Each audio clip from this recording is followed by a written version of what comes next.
கிறிஸ்துவுக்குள் பிரியமானவர்களே, இந்த நாளிலும் கூட கர்த்தர் நம்மோடு பேசின ஒரு வார்த்தை பிரசங்கி 11ஆம் அதிகாரம் அதோடைய 10வது வசனத்தை நாம் வாசிக்கும் பொழுது, நீ உன் இருதயத்திலிருந்து சஞ்சலத்தையும் உன் மாம்சத்திலிருந்து தீங்கையும் நீக்கி போடு. ஆம், எனக்கு அன்பானவர்களே, இந்த அருமையான நாளிலும் நம்முடைய தேவனாகிய கர்த்தர் நம்மளை பார்த்து சொன்ன ஒரு வார்த்தை, நம்மளுடைய இருதயத்தில் இருக்கிற சஞ்சலத்தையும் நம்மளுடைய மாம்சத்தில் இருக்கிற தீங்கையும் நாம் நீக்கி போட வேண்டும். அது எப்படி நாம் நீக்கி போட வேண்டும்? அது நம்மளால் கூடாத காரியம். நாம் கர்த்தருடைய சமூகத்தில் நாம் நம்முடைய சஞ்சலத்தை, நாம் நம்முடைய தீங்கை நாம் அறிக்கையிட்டு நாம் ஜெபிக்கும் பொழுது, நம்மளுடைய தேவனாகிய கர்த்தர் அதிலிருந்து நமக்கு ஒரு மீட்பை அவர் நமக்கு தருகிறவராக இருக்கிறார். ஆகவே நாமும் எதை குறித்து நாம் கலங்க வேண்டாம்.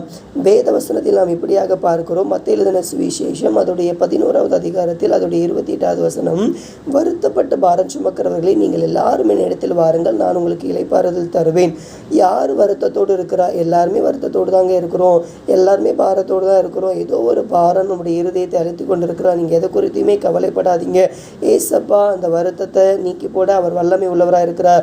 அந்த பாரத்தை நம்முடைய இருதயத்திலிருந்து எடுத்து போட அவர் உண்மை உள்ளவராக இருக்கிறார்.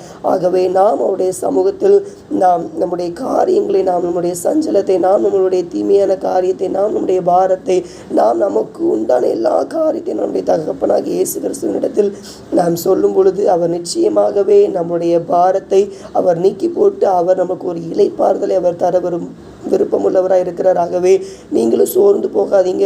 என்ன ஒரு நேரத்தில் இருந்தாலும் நீங்கள் கர்த்தரை ஸ்தோத்திரித்து அவருடைய நாமத்தை நீங்கள் மகிமைப்படுத்துங்க.